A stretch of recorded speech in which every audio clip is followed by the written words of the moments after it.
and Penny and Jane, but for all the Johns, Pennies and Janes in our country. Mr. Speaker, it's an enormous undertaking. I wish it wasn't, but it is. Just listen to the contribution made every year in this House by my honourable friend, the member for Birmingham Yardley.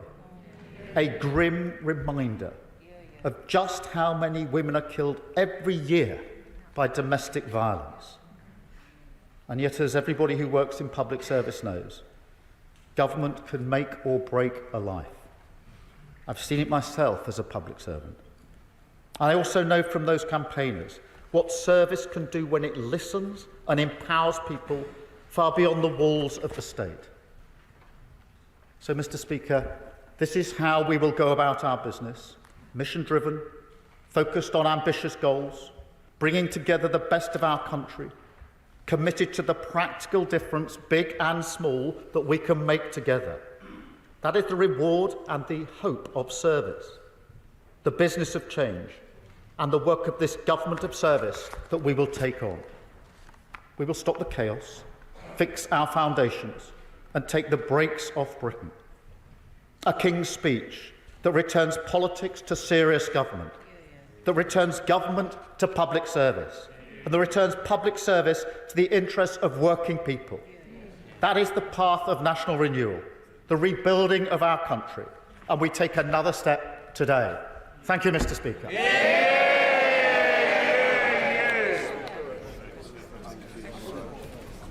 Order.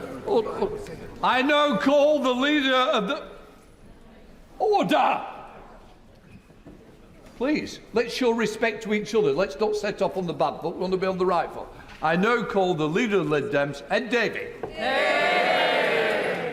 Thank you, Mr. Speaker.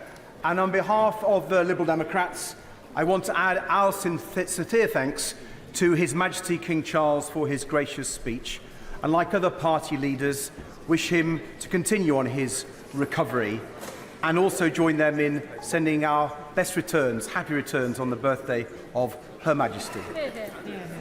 And as we remember members who were killed in service and condemn the appalling assassination attempts on President Trump, we should all commit ourselves to a new politics where we respect, where we disagree with respect, and we listen to each other, and we try to bring the dialogue on politics in our country together from the divisions we've seen. And can I join others in paying tribute to the late Tony Lloyd? He had many campaigns and many issues that he championed in this House. I had the huge privilege of joining him on an all-party trip to Israel and Gaza, because one of his commitments was to peace in the Middle East, for justice for the Palestinians and for a two-state solution. And let us all commit ourselves to that again. And I would also like to pay tribute, Mr. Speaker, to the honourable members for Bootle and Vauxhall and Camberwell Green for their accomplished speeches, proposing and seconding the loyal address.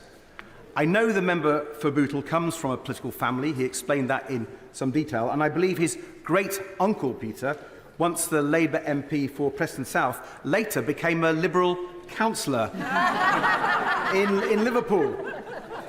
So may I say to the honourable gentleman, if he does follow in his great-uncle's footsteps, he won't be the first in his family to see the Liberal light, and our door is always open. The honourable member for Vauxhall and Camberwell Green made an impressive mark in her first Parliament as she campaigned on things like knife crime, on the NHS and on housing, and also spoke very eloquently on an issue that's close to her heart and mine, care. She spoke movingly about how she cared for her mum when she was just a very young child, learning at a young age about all the different painkillers needed to treat her mum. And as someone who believes we need to hear the voice of carers in this chamber far more often, it was a pleasure to listen to her speech today, and I'm left in no doubt that she will make an even bigger mark in her second Parliament. Yeah. And while I'm paying tribute, Mr. Speaker, let me add our thanks to the Three Lions, who captivated the whole nation and came so agonisingly close to ending all those years of hurt. They did us proud, and let's hope the Lionesses will retain their European crown next year. And so may I welcome the Prime Minister to his place and congratulate him and his party on their election victory. As he says, they now have an enormous undertaking, and we wish them well. I read somewhere that the Prime Minister apparently surfed to power on a wave of Conservative failure. But can I say to him gently, with a pang of envy, water sports are my thing. But, Mr. Speaker, the challenge awaiting this new government are certainly great, and set against that challenging backdrop, there is much to welcome in the programme set out today, not least the government's focus on getting our economy growing strongly again. And the Prime Minister is right to say that building more homes is an essential part of that, as you can see from the work of many brilliant Liberal Democrat councils, from Cumbria to Eastleigh, and in my own area, the Royal Borough of Kingston. The best way to build the many extra homes we need, especially those extra social and affordable homes, is to properly engage local people and communities and bring them along with you. And that is the community-led approach that we on these benches will continue to champion. Very happy to give way. I'm delighted to see that the leader of the Liberal Democrats seems to be openly advocating the work of Eastleigh Borough Council. Could I just remind him that that council is only building double the number of houses required because his party leadership has got them into £800 million worth of debt to pay off the debts that they accrued? Well, I'm delighted to say that today we welcome the new Honourable Member for Eastleigh to the Liberal Democrat benches, and I'm sure she will have all the answers the Honourable Gentleman needs. But growth and house building are not the only challenges, crucial though they are. I'm sure of us, all of us across the House, as we knocked on doors during the election campaign, heard the same from so many people, a common refrain from people of all backgrounds and all walks of life, that nothing seems to be working as it should. From the health and care crisis to the sewage scandal to the cost of living, the British people have overwhelmingly rejected the past out-of-touch Conservative government that has gone. But after so many years of being taken for granted, many people have simply lost faith in our political system to solve their problems. So we on these benches do recognise the scale of the challenge now facing the new government. They have a big job to do, and so do we. We work hard on behalf of our constituents. We will scrutinise the government's plans carefully and strive to improve them. And, Mr. Speaker, we will oppose them when we think they've got it wrong. But where they act in the national interest to solve these problems and improve people's lives, we will support them. One issue came up more than any other on door after door, and I'm sure it's the same for members in all parties: the issue of health and care. Patients waiting weeks to see a GP or an NHS dentist, if they could find one. More than 6 million people waiting on NHS waiting lists. Tens and thousands of cancer patients waiting months to start urgent treatment. Patients stuck in hospital, ready to leave, wanting and waiting to leave, sometimes for weeks, but unable to, because the care home place wasn't there. The care worker, the support for their family carer wasn't in place. And, Mr. Speaker, fixing this crisis in our NHS is essential, not only for people's health and well-being, but also for our economy, for growth. Only if we get people off these waiting lists and into work can we get our economy growing strongly again. I have to give way.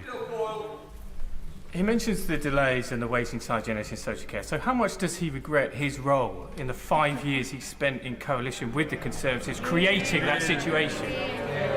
Well, I do disappointed in the Honourable Gentleman's intervention, because we could all go back to things that other parties did in government and say that they were wrong. And I would just say to the Honourable Gentleman, I come to this task now in a spirit of constructive opposition to work through for the best for our country, and I hope he and other members will too. And it's why I welcome in the King's speech a number of measures for the NHS, for reducing waiting times, and particularly on mental health. We want to work with the government to improve those. They are long overdue. But I would also urge the government, of course, to look at the proposals in our manifesto on the NHS, boosting GP numbers so that everyone can get an appointment within 7 days or 24 hours if it's urgent, improving access to dentists and, crucially, to local pharmacists too. Because if more people can get the care they need early and locally, fewer people go into hospital. Giving cancer patients the care they deserve with a cast iron guarantee that they will start treatment within 2 months after diagnosis. This is the scale of the ambition we need, Mr. Speaker, for our NHS right now, and I hope the government will show it. But there is another part of this crisis that needs to be fixed, and it needs urgent attention, and that's care.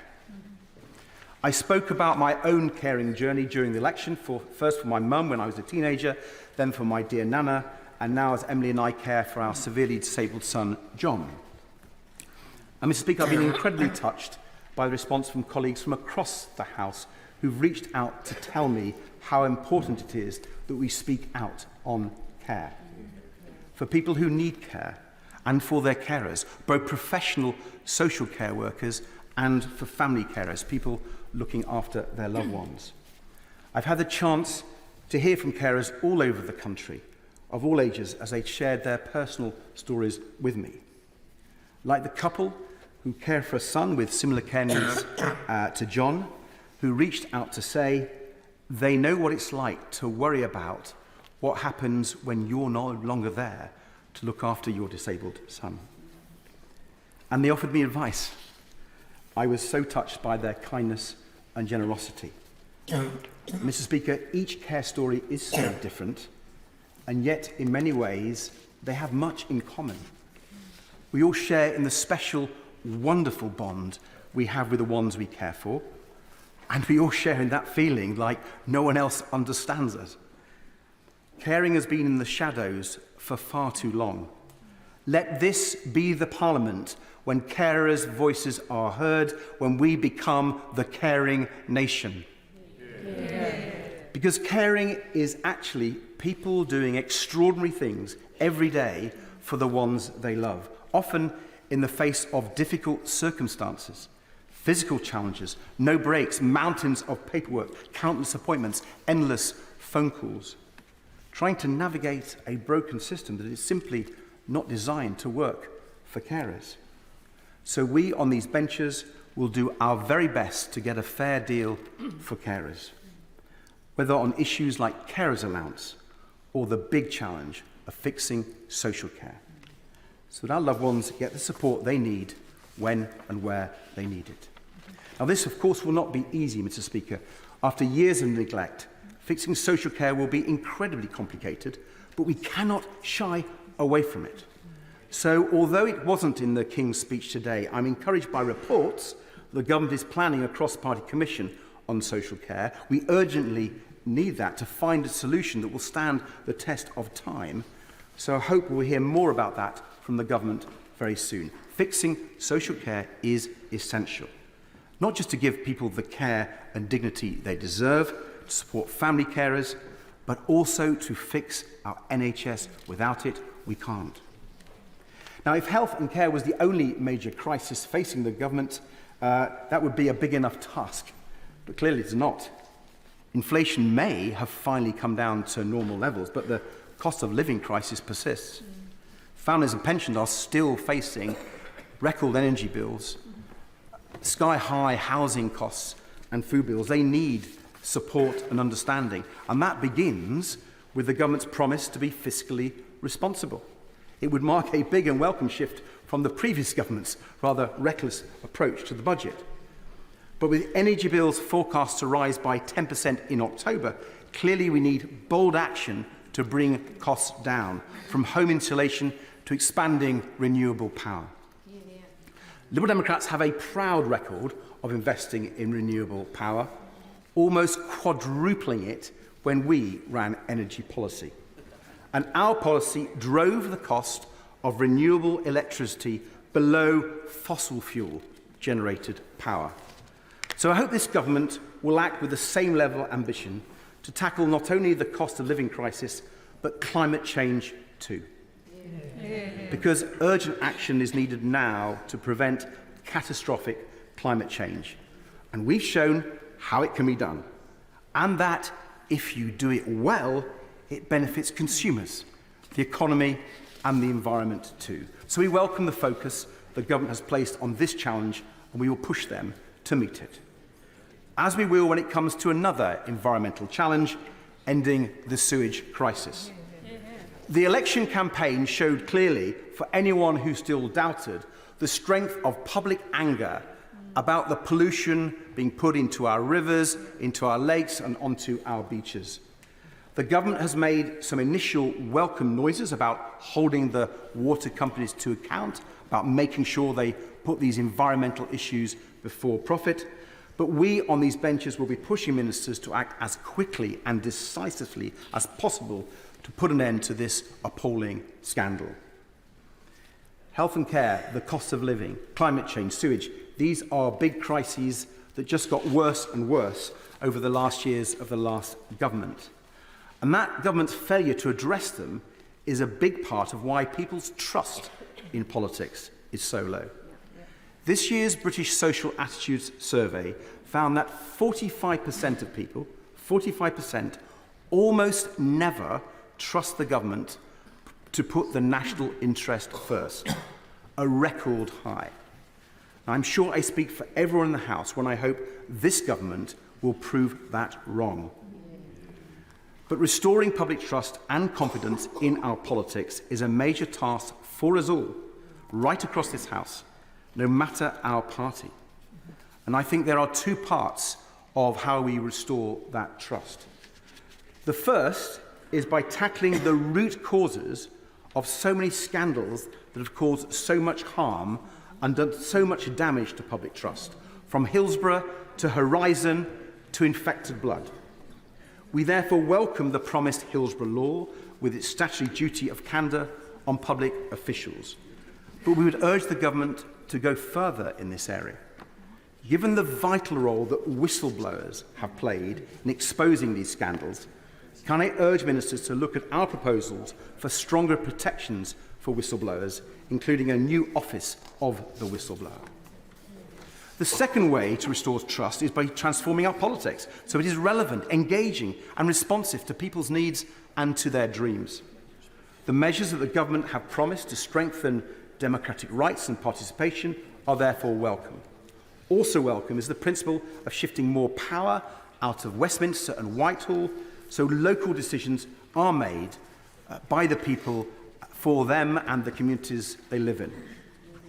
But I'm sure the Prime Minister will know that the devil is in the detail, so we will scrutinise these plans carefully when they come. We fear they won't go far enough, for it won't surprise anyone in this House, Mr. Speaker, to hear that we on these benches believe that political reform must include electoral reform. Proportional representation, giving everyone equal power to hold members of Parliament properly to account, and maybe even the Conservatives support that these days. And I note that, according to the same social attitude survey, a majority of the public agree with us. Mr. Speaker, I focused on many big domestic challenges facing us, but I want to conclude by touching on the enormous, challenging international picture too. From Vladimir Putin's appalling war in Ukraine to the dreadful conflict in Israel and Gaza, with the terrible humanitarian catastrophe there and hostages still being held by Hamas, these are tumultuous times indeed. They demand that we work together with our allies through international institutions. And yes, that means working constructively with our European neighbours. To rebuild the ties of trust, trade and friendship with our European friends, so badly damaged by the Conservatives. As Liberals, we believe that the UK can be an incredible force for good when we stand tall on the world stage, championing the vital British values of democracy, liberty, human rights and the rule of law. So when the government does that, they will have our full support. Mr. Speaker, I would like to close by paying tribute to those on the front lines of that effort, our armed forces, deployed around the world, whether securing NATO's flanks in Eastern Europe, combating Daesh terrorists in the Middle East, or supporting peacekeeping missions in Africa. They serve our country with incredible courage and professionalism, and we all owe them an eternal debt. Dave Begg-Hillier. Thank you, Mr. Speaker. And Mr. Speaker, it's a pleasure to follow the honourable gentleman, the member for Kingston and Surbiton, but I have to confess... Just round left.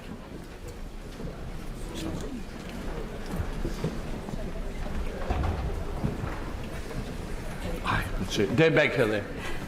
Thank you, Mr. Speaker. I have to confess I'm a little disappointed with the honourable gentleman because today he walked into the chamber and I think he could have at least tried a bungee jump or maybe freewheeling on a bicycle.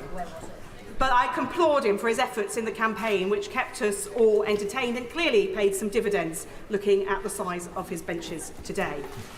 I also welcome and thank the honourable members proposing and seconding the humble address. But I have to say to the honourable member from Bootle, he may be the youngest of 8, but I'm the second of 10. And I can tell other members of this House who are new that you hear a lot about Big Brother, but let me tell you that one big sister here is here to support you, as indeed I'm sure the honourable member for Bootle will as well. After 19 years in this place, I know my way around a bit, though I still too get lost, so don't be worried about that. And I really was delighted to hear the honourable member, my friend, the member for Vauxhall and Camberwell Green. I first came across her when she was a member of the London Assembly, and I knew then she had something special about her, and I think we saw that here today. And I draw the House's attention, Mr. Speaker, to my register in the members' register of interests.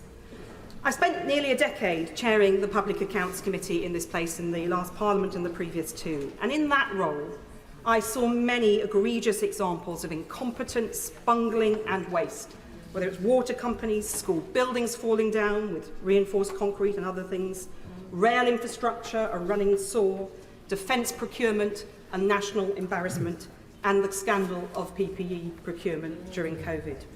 Again and again, government bungles, poorly drafted contracts, lack of oversight, dodged responsibility, endless excuses, and the taxpayer picking up the tab.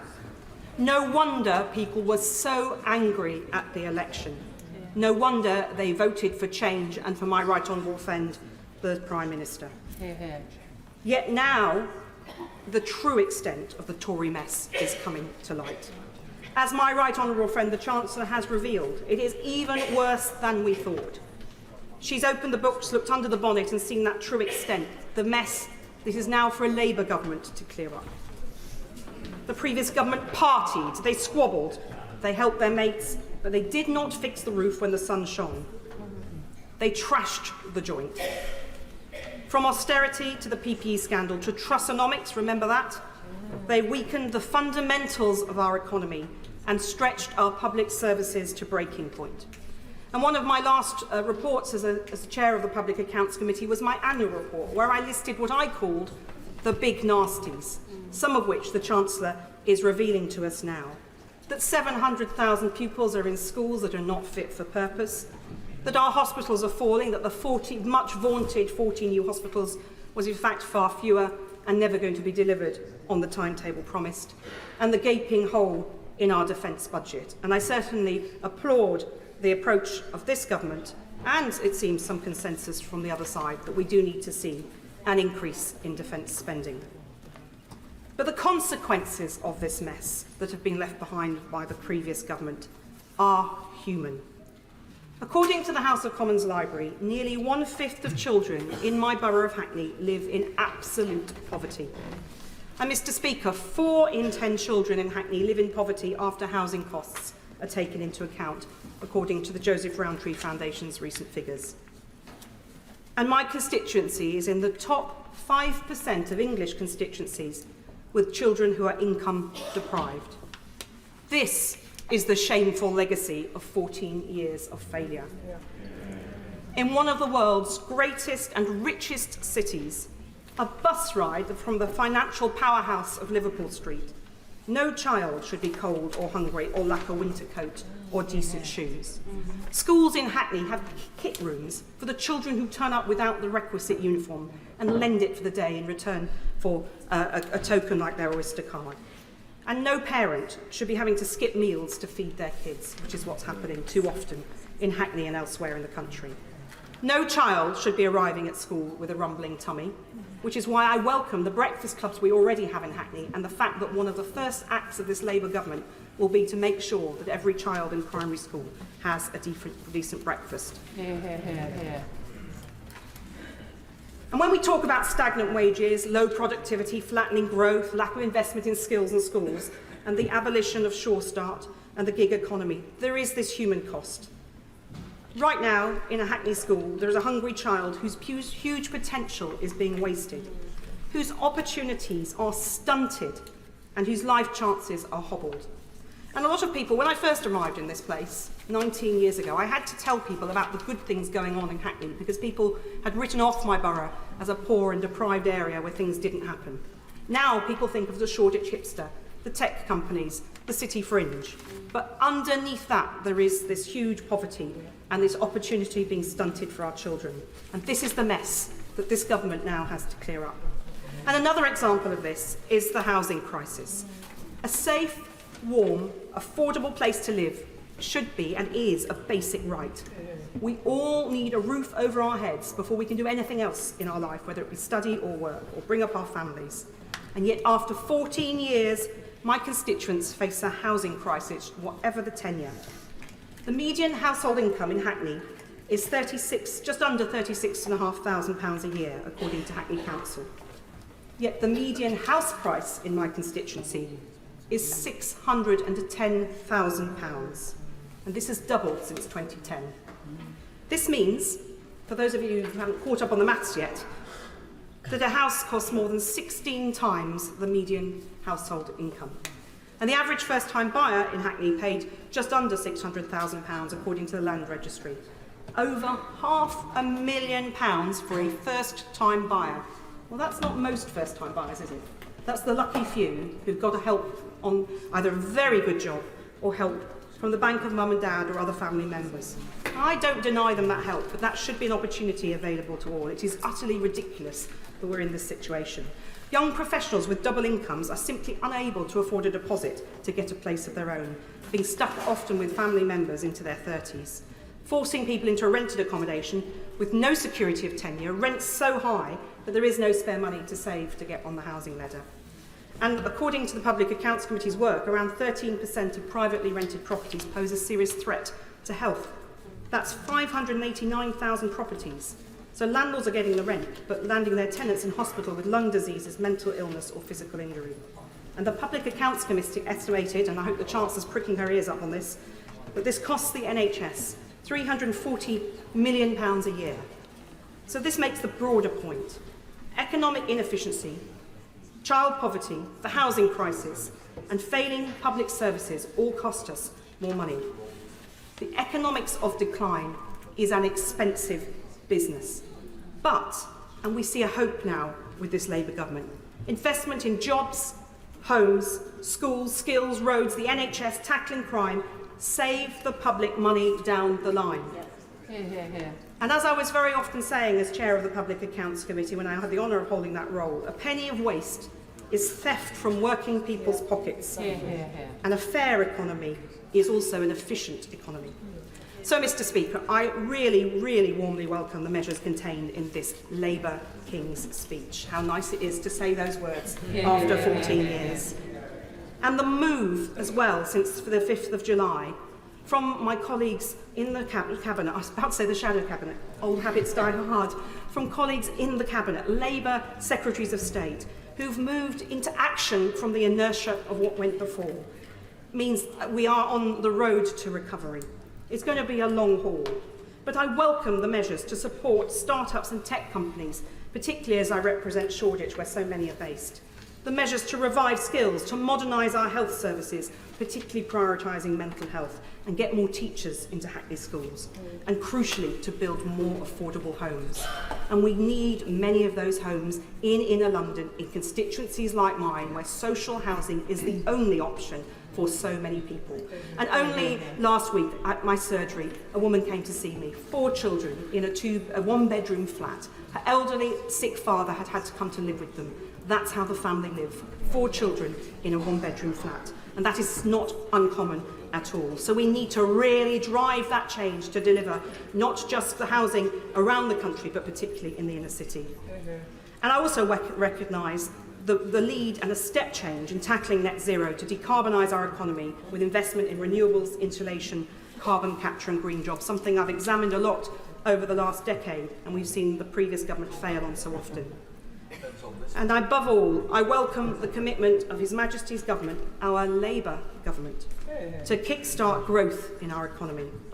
Without steady, sustainable economic growth, with the proceeds of growth fairly shared across the nation, we will continue our national decline. But instead, in this King's speech, we are offered a hopeful prospectus for change, the prospect of progress, a new sense of national renewal and hope after 14 years. We know it won't be easy, nor will it be as quick as we all impatiently want it to be. And as a former minister, and having been a member of the Public Accounts Committee for 13 years, I know that modernisation and reform can be frustratingly slow. I've seen many good ambitions be frustrated by poor delivery. So if I may proffer a word of advice for those on the Treasury bench, finding themselves newly surrounded by eager officials, many of whom came in front of my committee, and red boxes, please stay focused. Look up at that horizon.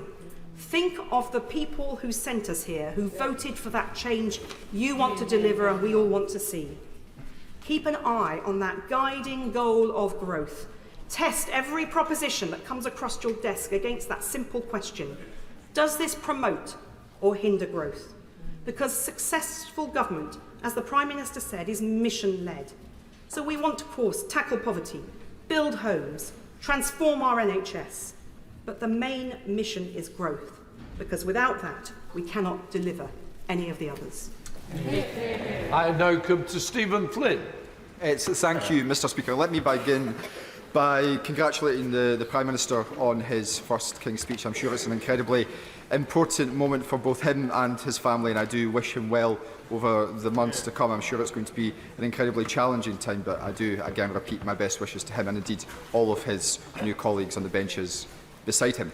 I just want to firstly reflect, though, Mr Speaker, on the fact that the day the election was called, there was a Prime Minister's questions, and I perhaps goaded the former Prime Minister in respect of calling a general election. I think I referred to him as being feared. Should he not do that? I'm not sure entirely who fared worse from his decision to do so out of the two of us, but it's maybe something we can both reflect upon in due course. But, Mr Speaker, the opportunity that is now in front of this Labour government is enormous. They have a parliamentary majority which will go down in history. And that majority affords them something incredibly important. It affords them the ability to deliver change. And what that change looks like, and perhaps more importantly, what that change feels like for people in their homes, is so important.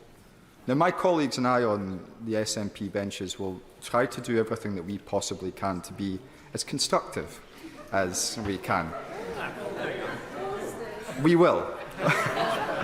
However, I was a little bit disappointed today by not necessarily some of the things that were within the King's speech, but some of those things that weren't. And in that regard, I just want to bring the House's attention to the amendment which my colleagues and I, ably supported by other members from across the chamber, in relation to the two-child benefit cap.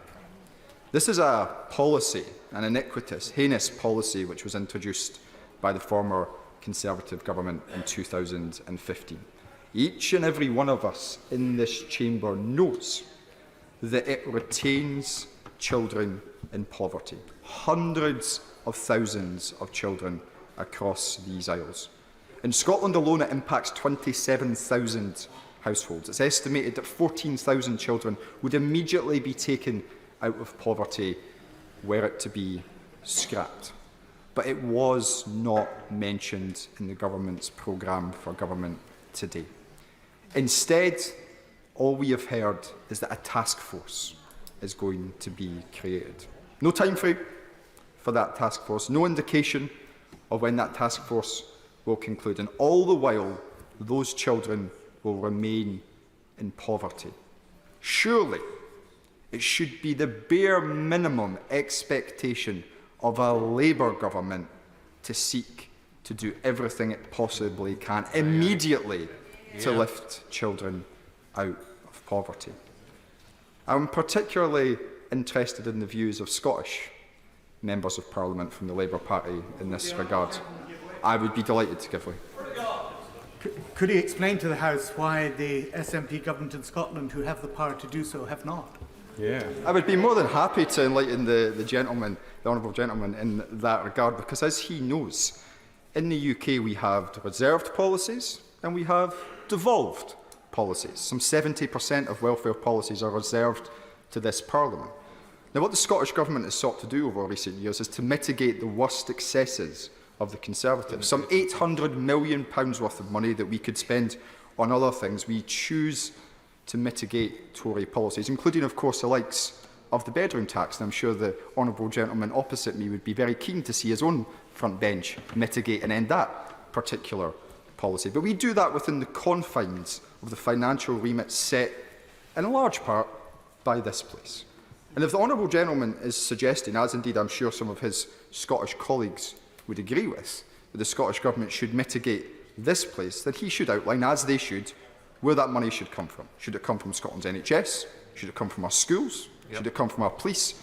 Should it come from our young people's budget? The reality is that the constraints placed upon Scotland by this place do not afford us the opportunity to mitigate. And quite frankly, I find it absurd and deeply disingenuous to suggest that the remit of Scotland's Parliament should be to mitigate Westminster.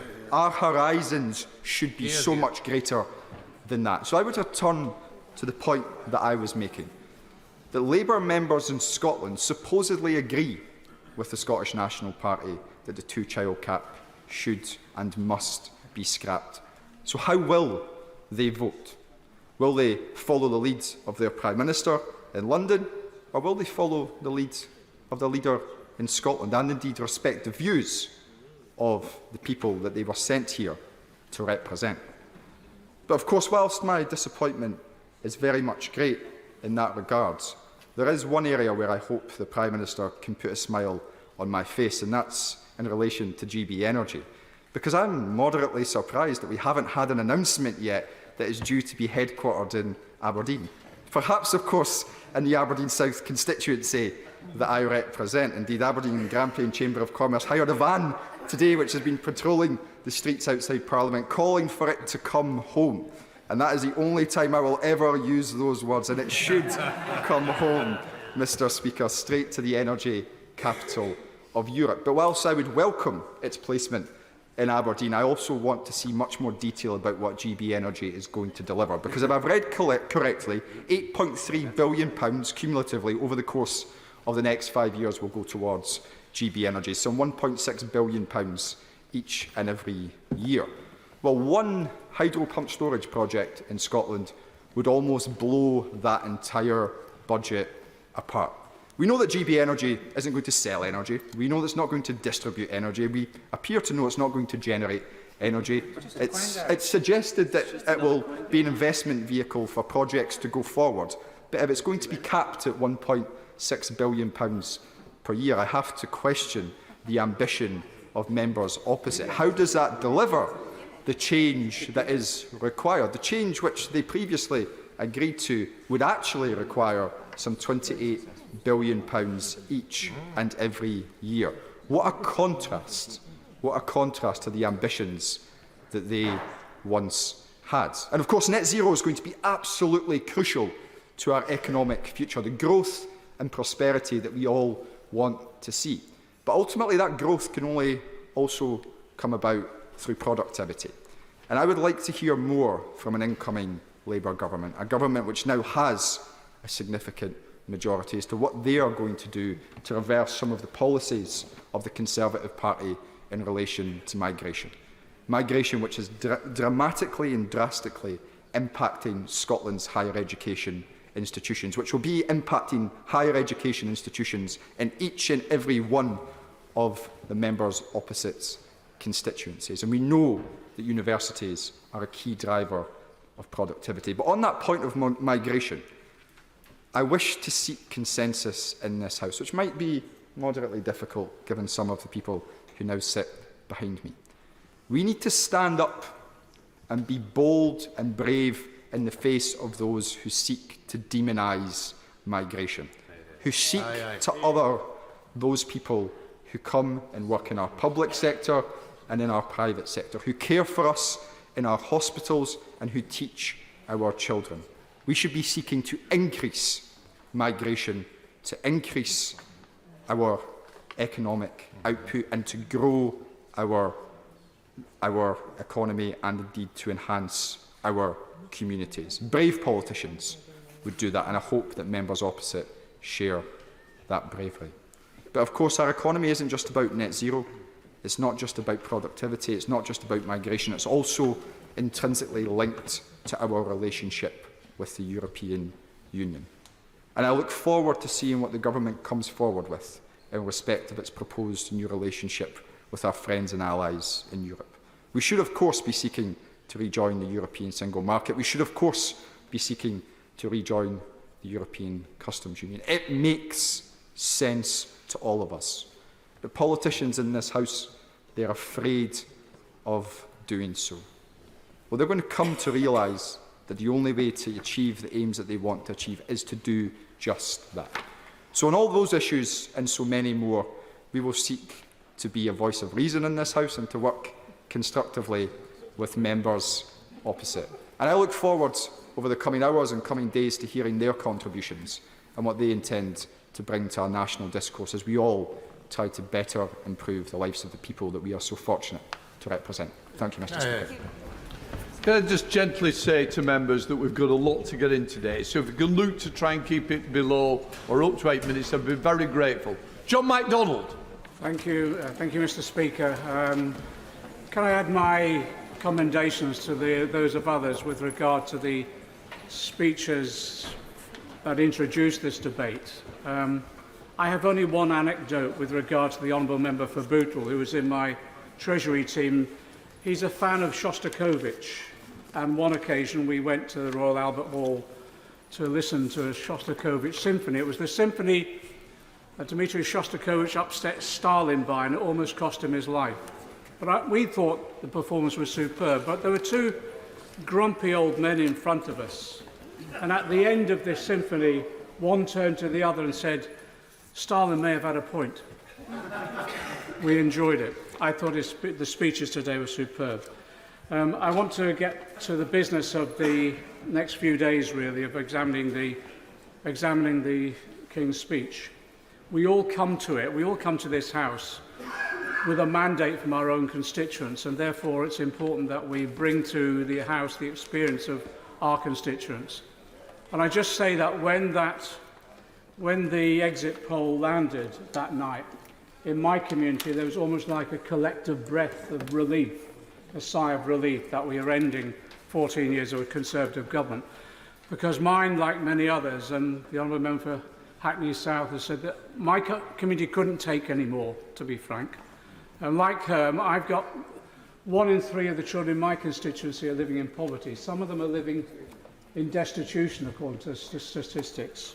I've got a housing crisis. I've got a housing crisis, even though there's 4,000 properties being built in the centre of my constituency, but most of my constituents can't afford them. And those ones that have scraped together and have got a leaseholder access to those properties now being hit by massive increases in service charges, some of them wanting to hand the keys back. I've got rents spiralling out of all control, and I've got slum housing reappearing. The back-to-back has been reinvented in my constituency, where one family will rent the front, another will rent another floor or the back of a normal house. And in terms of employment for my constituency, wages have virtually been frozen for the last 14 years. I've got Heathrow in my constituency. People would fight to get a job at Heathrow because the wages were so good. Not anymore. We're running low-pay campaigns. And insecure work is endemic in my constituency. It was Heathrow that started fire and rehire. It was Heathrow Limited. And the same can be said, we'll all say this, in public services, the NHS in my area is on its knees. I just do not know how the staff have coped. And in terms of teachers, the stress is such that we cannot retain teachers. No matter how committed they are, they don't survive under this sort of pressure. And social care, for many of our areas, well, it's almost non-existent. And you meet family members who are caring for other family members, non-paid carers. It's inevitable, if you're looking after someone in your family, that person with a disability or whatever, it's almost inevitable you're now living in poverty as a result of the lack of support. So I think, yes, people voted for change. But I think we have to be also realistic on this side as well, and I think have some humility about the assessment in which we relate to that election. Only 1 in 5 of the population actually voted for it. And what worried me in my constituency, our turnout has gone from 70% when I was elected in the 1990s to 51% in this election. We need to be wary of that. And we need to understand the reasons for it. The More in Common poll that was published this week confirms the sort of scale of disillusionment that there is with politics overall, and that's been reflected in some of the debate today. And what my fear is we now have others on this political scene in this country and elsewhere that will feed on that disillusionment, and it is the far right mobilising again. And we should guard against what's happened in Germany, in France and Italy with the mobilisation on the far right. So we have to, as a Labour government, we have to deliver. I think, like all governments, the honeymoon will inevitably be short-lived. I welcome the King's speech because actually it does set out the elements of a programme for rebuilding our country. Can I just say, there's elements I have to smile over. There is much that's drawn, I have to say, from the 2017 and 2019, but maybe manifestos, but maybe we shouldn't mention that.